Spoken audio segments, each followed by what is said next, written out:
नमस्कार, मुद्दा देख रहे हैं आप। मैं हूं आपके साथ नेहा दुबे। उत्तर प्रदेश में विधानसभा चुनाव अभी कुछ वक्त दूर है, लेकिन अभी से ही एनडीए के सहयोगी दलों ने अपनी सियासी ताकत को दिखाना शुरू कर दिया है। इसके लिए आरक्षण से जुड़े हुए मुद्दे को जोर शोर से उठाया जा रहा है, उछाला भी जा रहा है। और निषाद पार्टी के नेता और मंत्री ने संजय निषाद ने कहा है कि निषाद समुदाय को अनुसूचित जाति यानी एससी आरक्षण सूची में शामिल किया जाए। उन्होंने चेतावनी दी है कि ऐसा न करने पर गठबंधन की 2027 की चुनावी संभावनाओं को नुकसान पहुंच सकता है। संजय निषाद ने कहा है कि जब राम मंदिर और अनुच्छेद 370 जैसे बड़े मुद्दों का समाधान हो चुका है तो निषाद को एससी का दर्जा देना कोई मुश्किल काम नहीं होना चाहिए। सुहेल देव भारतीय समाज पार्टी के नेता और मंत्री ओम प्रकाश राजभर ने भी अन्य पिछड़ा वर्ग यानी ओबीसी में उप वर्गीकरण का मुद्दा उठाया है। उन्होंने रोहिणी आयोग की रिपोर्ट को उत्तर प्रदेश में लागू करने की मांग की है। राजभर ने कहा है कि कुछ ही जातियां 27% ओबीसी कोटे का पूरा लाभ ले रही है। सुप्रीम कोर्ट से कोटे के भीतर कोटे की इजाजत मिल चुकी है। हरियाणा ने इसे लागू भी कर दिया है, तो यूपी में आखिर क्यों नहीं। राजभर ने ये मुद्दा मुख्यमंत्री योगी आदित्यनाथ के सामने उठाया और केंद्रीय गृह मंत्री अमित शाह से भी मुलाकात की योजना बना रहे हैं। इसके अलावा ओम प्रकाश राजभर की नजर अब मऊ सदर विधानसभा सीट पर है, जो उनके पार्टी विधायक अब्बास अंसारी की सजा के बाद खाली हो गई है। चर्चा है कि वे इस सीट पर अपने बेटे अरविंद राजभर को उतारना चाहते हैं। सुभाषपा चीफ ने कहा है कि मुस्लिमों के बाद राजभर मऊ सदर में सबसे बड़ा समूह है, लेकिन करीब 80,000 हम इस सीट पर चुनाव लड़ेंगे। बता दें कि इस बीच अपना दल के आशीष पटेल ने भी हाल ही में राज्य सरकार के साथ कुछ मुद्दे उठाए जो गठबंधन के भीतर तनाव के संकेत दे रहे हैं। अब देखना दिलचस्प होगा कि यूपी एनडीए के अंदर ये तनाव किस हद तक आगे जाएगा।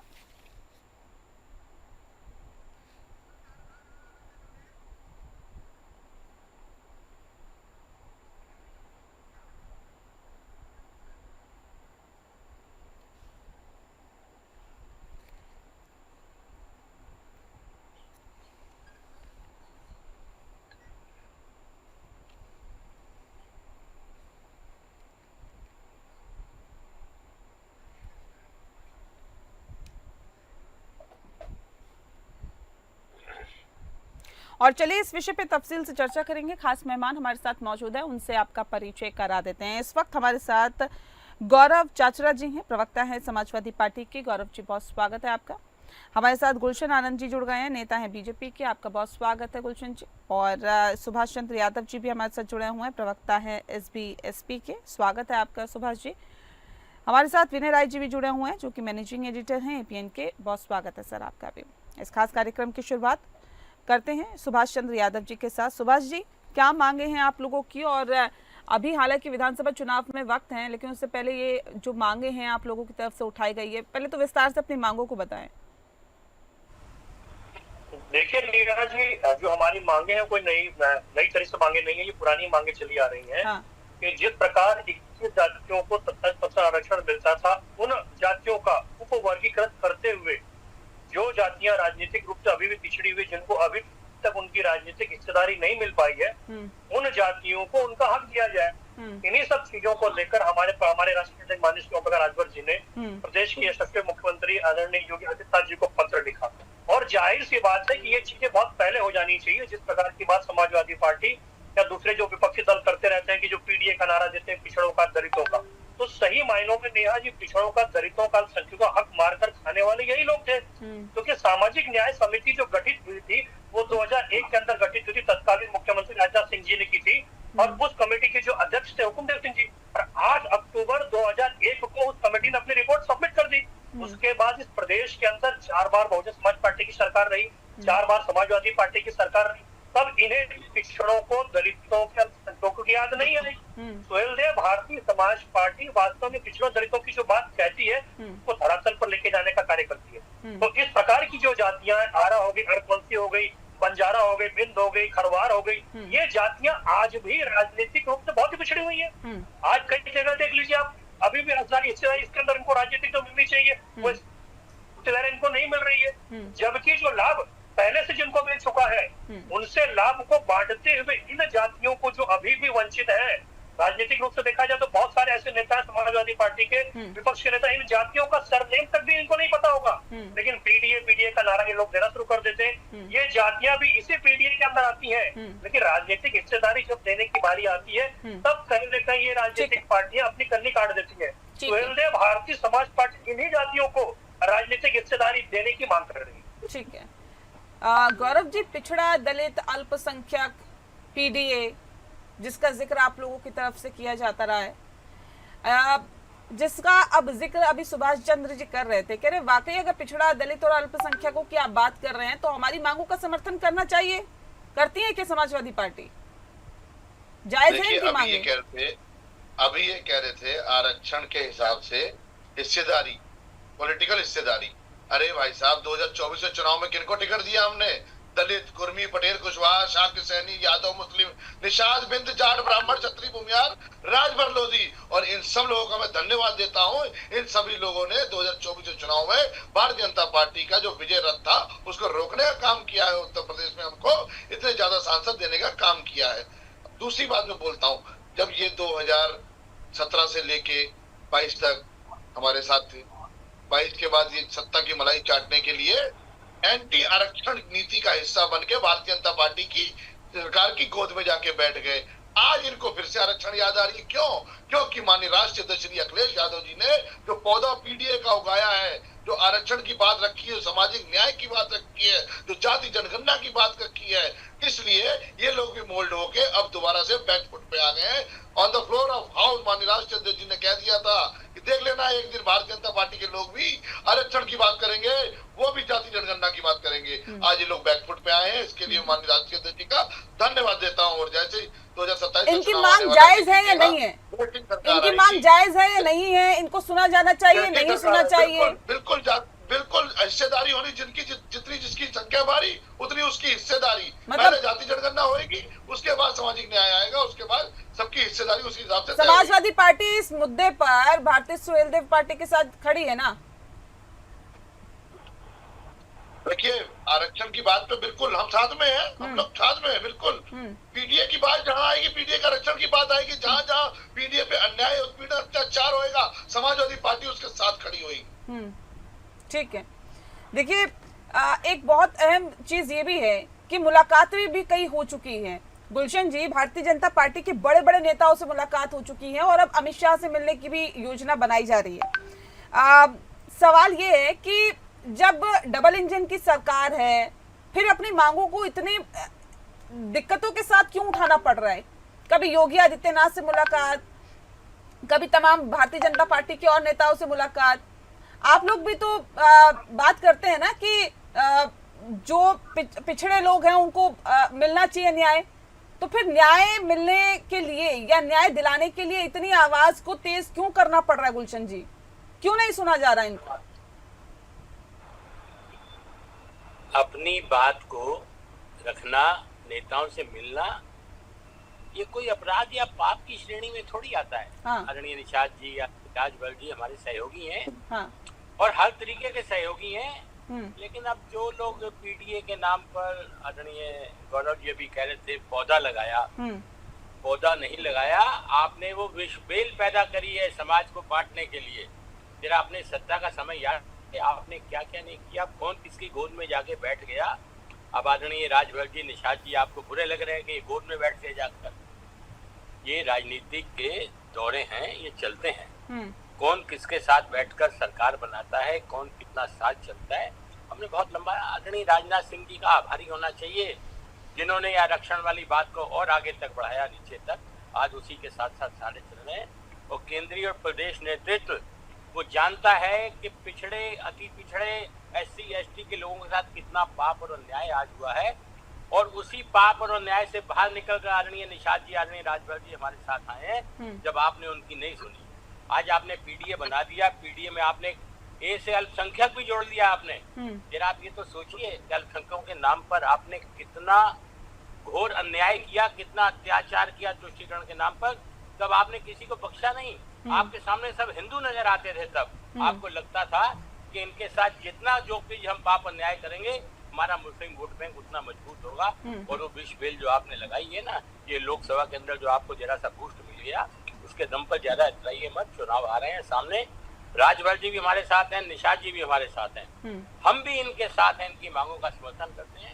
संविधान क्या कहता है, सर्वोच्च न्यायालय क्या कहता है, ये सारे विषय आप जानकार हैं, लेकिन थोड़ा धैर्य से काम रखिए। अपनी मांग उठाना, मुख्यमंत्री से मिलना, अमित शाह जी से मिलना, ये कोई पाप नहीं है। अपना काम सब कर रहे हैं। चुनाव भी आ रहे हैं, आपने उपचुनाव की अभी बात करी, सीट इन्हीं की थी। अब ये अपना कैंडिडेट बताएंगे ना केंद्रीय नेतृत्व से बात करके। निर्णय सामूहिक ही होगा और निर्णय जाति बिरादरी इन सब से ऊपर होगा। सीट कैसे जीतनी है, और जो पीडीए की काट के लिए जो इधर उधर के ओछे तीर तलवार चला रहे हैं ना, हम ऐसे चलाते नहीं है। जाति का आंकड़े हमारे पास भी मौजूद है। सुप्रीम कोर्ट ने क्या कहा है, जो प्रतिशत का 51 को लेकर निर्णय हुआ है, हरियाणा का आप उदाहरण देते हैं। हरियाणा में हमारी सरकार है, सरकार जनता ने चुन के दी है, उनके हित की बात करेंगे। मैं फिर अपनी बात आपसे कह दूं, अन्याय किसी जाति बिरादरी के साथ नहीं होगा, सबको बराबर का हिस्सा मिलेगा। हम पीडीए जैसी पारिवारिक डेवलपमेंट अथॉरिटी जैसा काम नहीं करेंगे। हमें सारी जातियां प्रिय हैं, वोट बैंक की राजनीति हम नहीं करने वाले हैं। ठीक है सर, मैं लौटती हूँ। विनय जी, छोटे दलों के अरमान किस पर भारी? देखिए, सबसे बड़ी बात है जो आज ये मुद्दा गर्म किया जा रहा है कि दलितों के लिए, पिछड़ों के लिए न्याय की बात उठाई जा रही है, ये मुद्दा आज का नहीं है। ये सबसे पहले काशी राम जी ने नारा बुलंद किया था, जिसकी जितनी संख्या भारी उतनी हिस्सेदारी। बाद में जब जो लोग पॉलिटिकल पार्टियां सत्ता में आई, वो अपने हितों के हिसाब से काम की। और आज भी मैं कह रहा हूँ, राजभर जी के पार्टी के प्रवक्ता बैठे हुए हैं, उनका अगर मांग चल रही घोसी में चुनाव कौन लड़ेगा, तो परिवार का कोई नहीं। निषाद पार्टी के तो राष्ट्रीय अध्यक्ष जी ने खुलकर बोल दिया कि अगर मैं अपने घर का भला नहीं कर पाऊंगा तो मैं समाज का भला क्या करूंगा। उन्होंने तो खुल के बोला ये बात। तो मेरा सिर्फ इतना कहना है कि आप अगर लड़ाई के मैदान में जा रहे हैं, तो आप मुद्दे तक सिर्फ सीमित न रहिए, केवल उठाने के लिए, कहने के लिए हम वापस ले लेंगे, हम 27 का गठबंधन तोड़ लेंगे। अरे भाई, आप गठबंधन में आए तो कुछ नियम शर्त के साथ आए होंगे ना। आपने कोई अपना मिनिमम प्रोग्राम रखा होगा सरकार के सामने, कि सिर्फ इसलिए रखा था कि हम सरकार में आ रहे हो, मंत्री बन जाएंगे और फिर मंत्री के मंडल में रहेंगे, और जब चुनाव पास आएगा तो फिर एक दबाव की राजनीति बनाएंगे। असल बात यह है कि जातिगत आधार पर आज भी उत्तर प्रदेश हो, बिहार हो, कई जगह डिवीजन बहुत तगड़े, और उनको उस तरह की हिस्सेदारी नहीं मिली है जिस तरह की मिलने चाहिए। लेकिन सवाल ये कि जबरदस्ती को हिस्सेदारी देता भी नहीं। आज अगर महिला आरक्षण की बात हो रही है, 33% आरक्षण का बिल पास हो गया, लेकिन क्या पार्टियों में 33% पदाधिकारी बन के बैठे हैं अभी तक? क्योंकि पार्टियों के नियम लागू नहीं है। तो पहले पार्टियों को लागू कर लीजिए, 33% को आप अपने पद पर बैठा लीजिए। कितने जनरल सेक्रेटरी, कितने वाइस प्रेसिडेंट महिलाएं? उसी तरीके से मेरा कहना है कि सिर्फ नियम बना करके, कानून ला करके किसी को जबरदस्ती पद देने की जो कोशिश है, उसके पहले पार्टियां अपने आचरण में व्यवहार में लाएं कि हमको किस तरीके से हिस्सेदारी देनी है। हम प्रकोष्ठ बना देते हैं, अति पिछड़ा प्रकोष्ठ, अल्पसंख्यक प्रकोष्ठ, उसमें उनका समायोजन कर देते हैं। लेकिन मेन स्ट्रीम जो पॉलिटिक्स होती है, उसमें भी इनको हिस्सेदारी देने की जरूरत है, इनको एहसास कराने की जरूरत है कि पॉलिटिकल पार्टियां आपके लिए सोचती हैं, आपको भी हिस्सेदारी देना चाहती हैं। लेकिन जो चंद लोग हैं, मैं इसमें बुरा लगेगा किसी को, लेकिन सिर्फ नारे तक अगर सियासत पार्टियों की चलेगी तो फलभूत नहीं होगी। और यही कारण है कि आज की तारीख में क्या पिछड़ा एकजुट है, क्या अति पिछड़ा एकजुट है? वो हर जगह बटा हुआ है। वो भाजपा को भी वोट दे रहा है, कांग्रेस को भी दे रहा है, समाजवादी पार्टी को भी वोट दे रहा है, और अपने कास्ट बेस्ड पार्टियां उनको दे रहा है। एक समय में डॉक्टर अयूब पसंदीदा समाज लेकर आए और लगा कि अयूब बहुत बड़े नेता बन जाए। क्या हुआ डॉक्टर अयूब साहब का? तो मसला सिर्फ कितना है कि अगर आपको, आपके मतदाताओं ने, आपके कास्ट बेस के वोटरों ने आपको सिलेक्ट किया है कि आप उनकी आवाज को बुलंद करेंगे, तो बेहतर है कि ईमानदारी के साथ उनकी लड़ाई लड़िए, उनके मुद्दों को ईमानदारी के साथ रखिए। सिर्फ उस वोट बैंक की ताकत पर अपनी ताकत बढ़ाने का काम मत करिए। ठीक है, वोट बैंक की ताकत पर अपनी ताकत बढ़ाने का कार्य नहीं करना चाहिए, इस बात से तो इत्तेफाक रखते हैं ना सुभाष जी?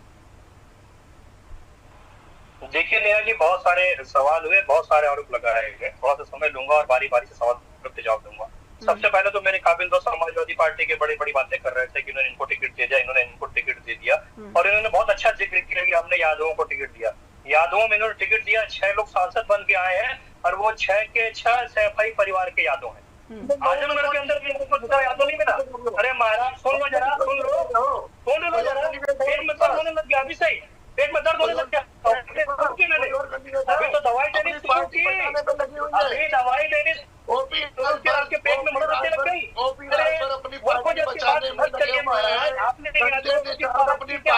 आपने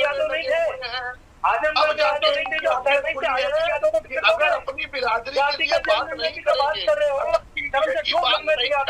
ठीक है ना गौरव जी, सुन लेते हैं ना गौरव जी सुन लेते हैं, पहले सुन लेते हैं, फिर लौटती हूँ ना मैं आपके पास। गौरव जी सुन लेते हैं ना, पहले सुन लेते हैं, गौरव जी सुन लेते हैं। जनता की भलाई चाहते हैं। हैंड रेस करिए ना सर, मौका मिलेगा, अपनी बात को रखिएगा। आपने जनता की क्या किया?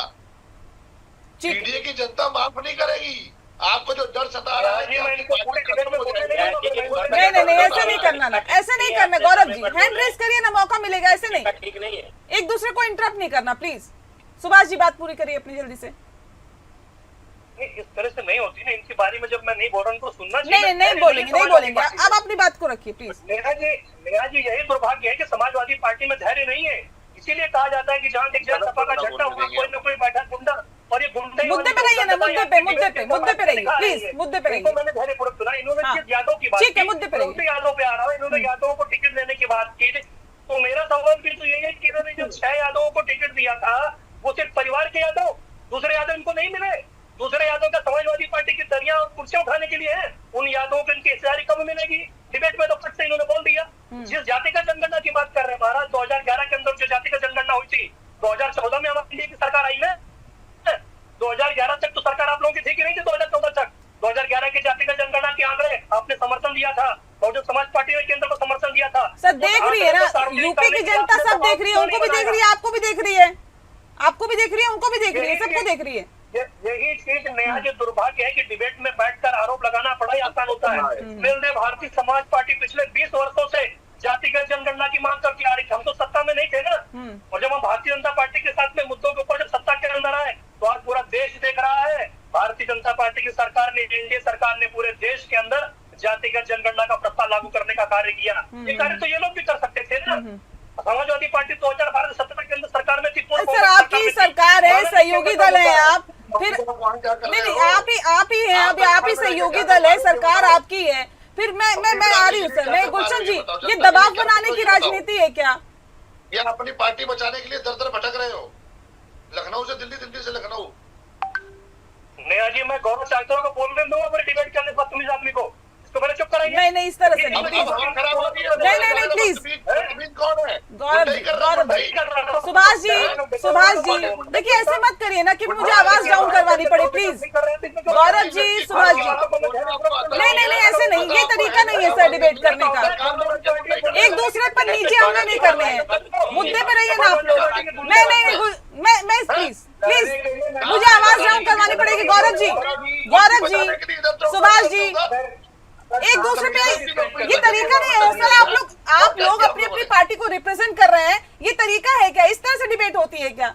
एक दूसरे पर आप इस तरह के आरोप लगा रहे हैं? नहीं बिल्कुल नहीं, डिबेट में ये बिल्कुल बर्दाश्त नहीं किया जाएगा सर, ये बिल्कुल बर्दाश्त नहीं किया जाएगा।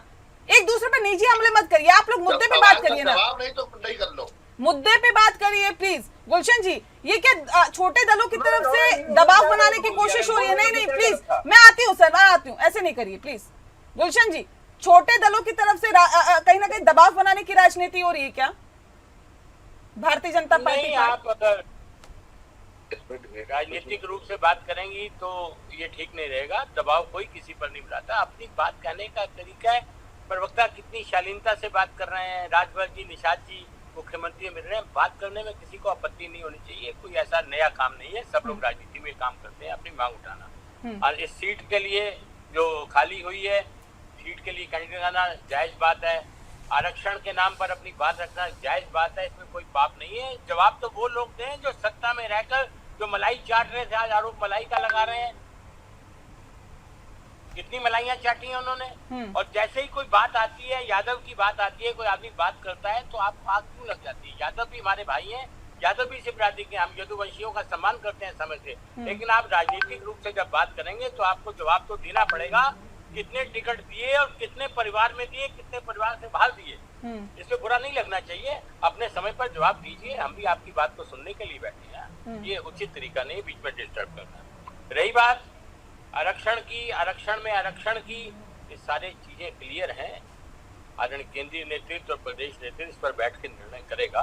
कोई ऐसी बात नहीं है, दबाव की राजनीति हम इसे नहीं मानते। अपनी बात रखना दबाव नहीं है। सत्ता में रहे, आज लग रहा है चुनाव आ रहा है, हमारे समाजवादी पार्टी के मित्र अभी मायावती जी की भाषा बोल रहे थे, काशीराम जी, इसकी जितनी हिस्सेदारी उसकी भागीदारी। अब आपको काशीराम जी और मायावती जी प्रिय लगने लगे कि आपको लग रहा है उनका वोट बैंक बिखर रहा है, शायद हमारे पास आ जाएगा। मतलब ध्यान रखिए, बहुजन समाजवादी पार्टी के लोग मायावती जी का गेस्ट हाउस कांड भूले नहीं है, जिंदा जला के मारने का कुछ आने वाले भारतीय जनता पार्टी के लोग थे। वो वोट बैंक आपकी तरफ कभी आने वाला उसके बाद तो सर बहुत सारी चीजें हो गई ना, उसके बाद तो राजनीति ही पलट गई, कोई काम कर रहा है, साथ में चुनाव भी लड़ लिए सर। उसके बाद तो विनय जी कर रहे हो, गठबंधन हुआ हमारा 19 में, तो हमारे गठबंधन पे आपको क्यों मिर्चें लग रही हैं? फिर हमारा भी तो गठबंधन है, सत्ता के अरे गठबंधन होते आप हैं। गठबंधन में रह के जनता के हित का काम नहीं कर रहे हैं, आप अपनी कुर्सी बचाने के लिए दिल्ली लखनऊ दिल्ली जा रहे हैं, समय खराब कर रहे हैं, जनता को गुमराह कर रहे हैं। एकजुट होइए, पीडीए की ताकत को दिखाइए। 2027 में समाजवादी पार्टी की सरकार बनवाइए। आदरणीय टेलीविजन पर जो सज्जन बैठी हैं, मैडम बैठी हैं, इनके पास आंकड़े मौजूद हैं। ठीक है, ठीक है, ठीक है, ठीक है। विनय जी देखिए, छोटे छोटे दल सर अपने अपनी कहीं ना कहीं रणनीतियों को लेकर, अपनी अपनी मांगों को लेकर दबाव बना रहे हैं भारतीय जनता पार्टी पर, और ये सीधे सीधे अंदेशा कर रहे हैं कि क्या आने वाला वक्त भारतीय जनता पार्टी के लिए टफ हो सकता है, चुनौती भरा रह सकता है। देखिए, सबसे बड़ी बात है, चुनाव आएगा तो हर पॉलिटिकल पार्टी अपने वजूद के लिए लड़ेगी। उसको लगेगा कि गठबंधन होना है तो क्या हम सीटें बढ़ा लें, या जहां पहले हम लड़ चुके हैं उसको सस्टेन कर लें। तो सबको पता है कि हर पॉलिटिकल पार्टी गठबंधन करने से पहले अपनी ताकत का एहसास कराती है। और अभी आपने महाराष्ट्र में देखा, जहाँ जूनियर पार्टनर थी भाजपा, आज वहां पे पूर्ण बहुमत के साथ सरकार चला रही है।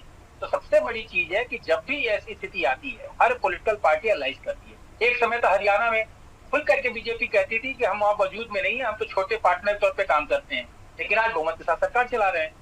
उत्तर प्रदेश की भी हालात वही हैं। लोगों को लगता है एक बार निषाद पार्टी गठबंधन करके गोरखपुर का लोकसभा चुनाव जीत गई। उसके बाद से भारतीय जनता पार्टी को भी एहसास हुआ कि हो सकता है कि जो वोट बैंक का बिखराव उसको समेटने के लिए उनको अपने दल में मिलाया गया। लेकिन उसके आधार पर उन्होंने विधानसभा में सीट शेयरिंग फार्मूला करके अपने अपने हक की सीटें मांगी, चुनाव लड़े। अब चुनाव दोबारा मुश्किल से अब 2 साल कहने को बचा, 1.5 साल का चुनाव बचा हुआ है। उनको भी पता है कि अगर चुनाव मैदान में जाना है तो अपने मुद्दों को रिवाइज करना पड़ेगा। अपनी उन सीटों पे जहां वो लड़ चुके हैं वहां पर अपनी ताकत बढ़ानी पड़ेगी। दबाव की राजनीति मानूंगा मैं, अगर दबाव की राजनीति नहीं बनाएंगे तो मांगी जाती है 30 सीटें, बार्गेन करते करते 7 सीट 8 सीट 9 सीटों पे बात बनती है। तो राजभर जी से अगर दबाव की राजनीति देनी चाहिए, 2-2 पोर्टफोलियो क्यों दिया गया राजभर जी को? जो राजभर जी पानी पीती भी हर का गाली देते थे। मजबूरी ये है कि आपको अगर सरकार चलानी है और सरकार बनानी है तो आपको आज की तारीख में गठबंधन कहीं कहीं कुछ मुद्दों पर करना पड़ता है। और उसी का कारण है दारा सिंह चौहान को अपने टिकट दिया, सपा से ला करके वो चुनाव हार गए। उसके बावजूद आप एमएलसी बनाकर उनको मंत्री बनाए। जनता ने तो नकार दिया दारा सिंह चौहान को, फिर मंत्री क्यों बनाना पड़ा आपको? क्योंकि आपको लगा चौहान बिरादरी के नेता है, पूरे प्रदेश में मैसेज देना है। आपके पास अनिल राजभर ऑलरेडी है, फिर भी ओम प्रकाश राजभर से आपको गठबंधन क्यों करना पड़ा? कारण है ना, स्वतंत्र देव सिंह कुर्मी बहुत बड़े नेता है, फिर भी आपको अनुप्रिया पटेल से गठबंधन करना पड़ा। क्या आपके पास निषाद नेता नहीं है, कुर्मी नेता नहीं है, राजभर नेता नहीं है? लेकिन जिन अलग दलों के हिसाब से अपना वजूद बनाकर जो पार्टियां चला रहे हैं, उन्होंने एक अपने जाति को एकजुट किया है, उनसे गठबंधन भाजपा भी कर रही है। और वही कमोबेश की स्थिति आप इंडी के गठबंधन को देख लीजिए। जिस कांग्रेस को इमरजेंसी से लेकर आज तक लोग कोसते थे, उसी कांग्रेस के साथ सपा का भी गठबंधन है। तो गठबंधन की सियासत सबको जैसा सूट करता होता है। बबुआ और बुआ का रिश्ता भी बन गया, उसके पहले गेस्ट हाउस कांड भी हो गया। आज की तारीख में नदी में पानी बहुत कुछ बह चुका है। सबसे बड़ी चीज है कि जिन मुद्दों पे आज लड़ाई लड़ी जा रही है, वो मुद्दे कितने असरदार हैं, कितने जायज हैं, किस तरीके से सरकार उसको इम्प्लीमेंट करेगी, और पॉलिटिकल पार्टियां उसका लाभ कैसे आम जो वर्कर है, आम कार्यकर्ता जो उस जाति का, उसको कैसे पहुंचाएगी। असल मुद्दा ये होना चाहिए। जी चलिए, बहुत शुक्रिया आप सभी मेहमानों का हमारे साथ इस खास चर्चा में शामिल होने के लिए। तो जाहिर तौर पर ये पार्टियां कितना दबाव बना पाएगी, ये आने वाला वक्त ही बताएगा। मुद्दा में इतना ही, नमस्कार।